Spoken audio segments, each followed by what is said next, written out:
Hello guys, good morning. So welcome back to my YouTube channel. This is Otoboy Zone. So guys, magre-repair tayo o remedy tayo ng shock absorber strut mount.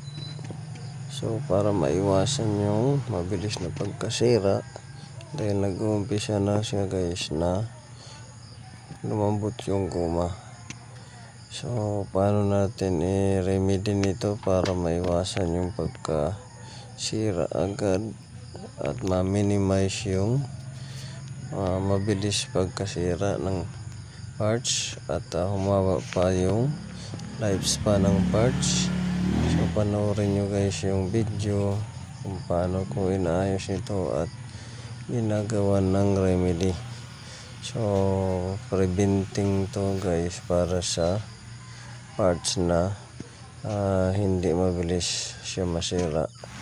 So ganito guys yung ginagawa ko. Itong strut mount, gumagawa ako ng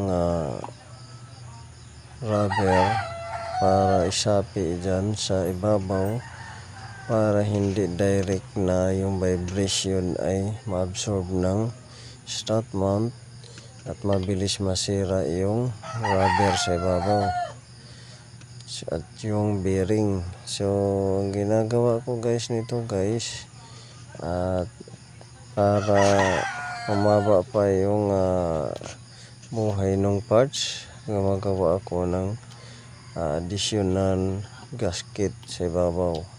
So nilalagay ko dyan para mag-serve siya ng damper, vibration damper.